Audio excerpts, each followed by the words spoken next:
Toilet میں قبلہ کی طرف منہ یا پیٹھ کرنا کیسا ہے؟ دیکھیں ٹوائلٹ جو ہے ہندوستان میں مسلمانوں کو چاہیے کہ اتر دکن کی بنائیں، پورب پچھم کی نہ بنائیں، کعبے کی طرف نہ پیٹھ کر کے بیٹھیں نہ چہرہ کر کے بیٹھیں۔ جن کے گھر میں پورب پچھم کی ٹوائلٹ بنی ہے تو وہ اپنی ٹوائلٹ کو سنبھلوا لیں، اتر دکن کروا لیں۔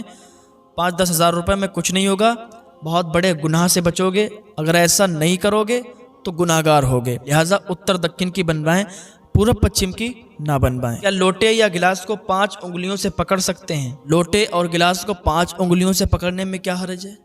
لوگ کہتے ہیں کہ 4 انگلیوں سے یا 3 انگلیوں سے پکڑا جائے، ایسا کچھ نہیں ہے، 5 انگلیوں سے آپ لوٹے یا گلاس کو پکڑ سکتے ہیں۔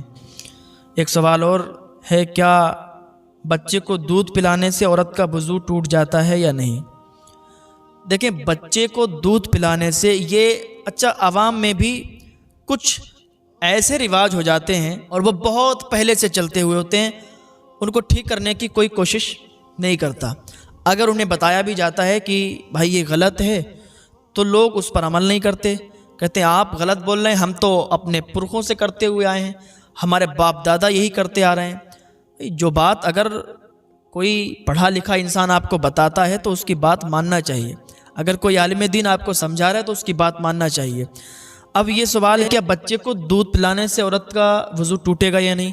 تو بچے کو دودھ پلانے سے عورت کا وضو نہیں ٹوٹے گا۔ سوال اور ہے، کیا دودھ پیتے ہوئے بچے کا پیشاب پاک ہے یا ناپاک؟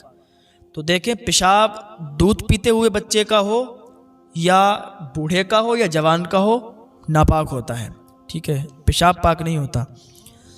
کیا انسان پیشاب کرنے سے ناپاک ہو جاتا ہے یا نہیں؟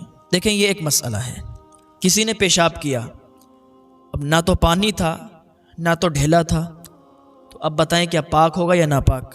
تو اکثر لوگ جو پڑھے لکھے نہیں ہیں تو وہ یہی کہیں گے کہ ناپاک ہو جائے گا انسان، لیکن نہیں، یہ مسئلہ شاید آپ پہلے سن چکے ہوں یا نہ سنا ہو تو آج سنیں۔ اگر کسی نے پیشاب کر لیا، پانی یا کوئی ڈھیلا نہیں ملا، تب بھی وہ ناپاک نہیں ہوگا۔ جو بھی پیشاب کی چھینٹیں، پیشاب کے قطرے اگر کپڑے پر لگ گئے تو کپڑا ناپاک ہوگا، انسان ناپاک نہیں ہوگا۔ انسان ناپاک ہوتا ہے جس سے احتلام وغیرہ ہو جائے یا ہم بستری وغیرہ کرتا ہے تو اس چیز سے انسان ناپاک ہوتا ہے، لیکن پیشاب کر کے اگر اس نے استنجا نہیں کیا، پانی ڈھیلا نہیں تھا، تب ناپاک نہیں ہوگا۔ لیکن اگر کپڑے پر پیشاب لگ گئی تو اتنا کپڑا ناپاک ہو جائے گا، وہ کپڑا دھل کے وہ نماز پڑھ سکتا ہے۔ کیا جھپکی لگنے سے وضو ٹوٹتا ہے؟ دیکھیں جھپکی لگنے سے وضو نہیں ٹوٹتا ہے۔ جیسے مسجد میں آپ نماز پڑھنے کے لیے گئے، بعض اوقات کیا دیکھا جاتا ہے، جمعے کی نماز میں لوگ آتے ہیں نماز پڑھنے، تو جمعے میں بہت لوگوں کو نیند آتی ہے، تو جمعے میں بہت لوگوں کو جھپکی آ جاتی ہے، سونے لگتے ہیں، تو جھپکی سے وضو نہیں ٹوٹتا ہے۔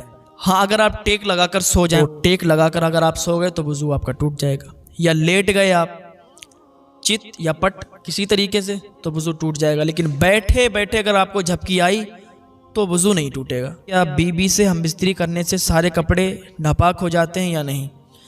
بیوی سے ہم بستری کرنے میں سارے کپڑے ناپاک نہیں ہوتے ہیں، جتنی جگہ پر اگر نجاست لگی ہے اتنے کپڑے ناپاک ہوں گے۔ اور سوال ہے کہ اگر نماز میں انگوٹھا اپنی جگہ سے تھوڑا سرک جائے تو کیا نماز ہو جائے گی یا ٹوٹ جائے گی؟ عوام میں یہ جہالت پتہ نہیں کس نے پھیلائی، لوگ کہتے ہیں کہ نماز پڑھو تو جو انگوٹھا ہے سیدھے پیر کا وہ بالکل جمع رہنا چاہیے، اگر وہ ہٹ گیا تو نماز ٹوٹ جائے گی۔ یہ جہالت ہے، ایسا کچھ نہیں ہے، اگر آپ کا انگوٹھا ہٹ بھی جائے تو نماز میں کوئی فرق نہیں پڑے گا، نماز ہو جائے گی۔ کیا نمازی کے آگے سے ہٹ سکتے ہیں؟ کہ ایک انسان نماز پڑھ رہا ہے اور ایک انسان اس سے اگلی والی صف میں بیٹھا ہوا ہے، اب پیچھے والا تو نماز پڑھ رہا ہے اور آگے جو بیٹھا ہوا ہے اس کی نماز مکمل ہو گئی، اب وہ وہاں سے ہٹنا چاہتا ہے تو کیا کرے؟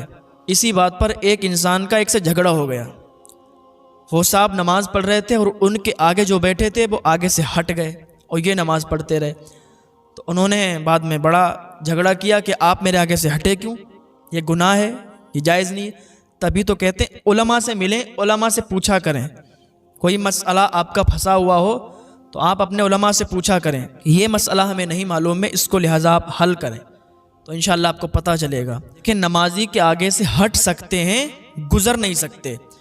ایک نمازی نماز پڑھ رہا ہے اور ایک اگلی والی صف میں اس کے سامنے بیٹھا ہوا ہے، اس کی نماز مکمل ہو گئی تو وہ اب آگے سے ہٹ سکتا ہے۔ جو شخص نماز چھوڑتا ہے اور وظائف پڑھتا ہے تو کیا اس کے وظائف قبول ہوں گے یا نہیں؟ جو شخص فرض نماز چھوڑتا ہے اور وظائف کی طرف بھاگتا ہے، وظائف پڑھتا ہے، تو ایسا شخص اس کے کوئی وظائف قبول نہیں ہوں گے۔ اگر کوئی فرض چھوڑ کر نفل ادا کرتا ہے تو نفل قبول نہیں۔ حضرت عمر رضی اللہ تعالیٰ عنہ نے ایک مرتبہ دیکھا کہ ایک صحابی فجر کی جماعت میں شامل نہیں ہو پائے، تو آپ جب ان کے گھر کی طرف سے گزرے تو ان کی والدہ سے کہنے لگے کہ آج وہ فلاں صحابی جماعت سے شامل نہیں ہو پائے، کیا بات ہے؟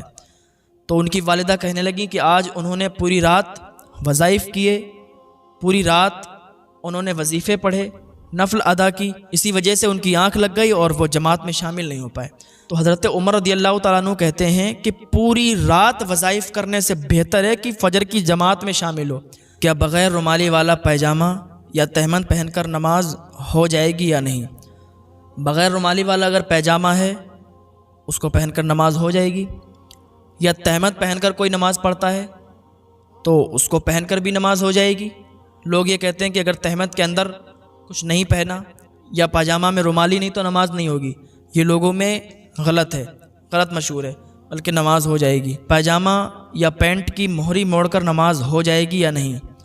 پہلی بات تو پیجامہ یا پینٹ ایسی بنائیں کہ اس کو موڑنے کی ضرورت نہ پڑے، اور اگر وہ لمبی ہے تو اس کو اپنے حال پر چھوڑ دیں، اس کو سمیٹیں نہیں، اس کو پلٹیں نہیں۔ اگر جو شخص پیجامہ یا پینٹ کی موری سمیٹ کر نماز پڑھتا ہے اس کی نماز مکروہ تحریمی ہوتی ہے، وہ نماز دوبارہ پڑھے گا۔ اور یہ ایک مسئلہ ہے، اگر نماز میں کوہنی کھلی ہیں تو نماز ہوگی یا نہیں ہوگی؟ یہ تو اکثر لوگوں میں پایا جاتا ہے، ایک مسجد میں نہیں اور ایک جگہ نہیں، ہر جگہ آپ دیکھیں گے تو آپ کو ایسے لوگ ملیں گے جو کوہنی کھول کر نماز پڑھتے ہیں، یعنی ہاف ٹی شرٹ میں نماز پڑھتے ہیں۔ ہاف ٹی شرٹ پہننے والوں کی نماز مکروہ ہوگی۔ فتاوی رضویہ جلد 3 صفحہ نمبر 416 میں یہ موجود ہے۔ جب بھی کوئی کسی کو غلط کرتے ہوئے دیکھا کرے تو اکیلے میں سمجھا دیا کرے۔ اور ایک مسئلہ اور یہ ہے، کیا چھوٹے بچوں کو مسجد میں لا سکتے ہیں؟ دیکھیں، چھوٹا بچہ اگر ہے تو اس کو مسجد میں لانے کی اجازت نہیں ہے۔ ایسا بچہ ہو کہ جو سمجھدار ہو تو اس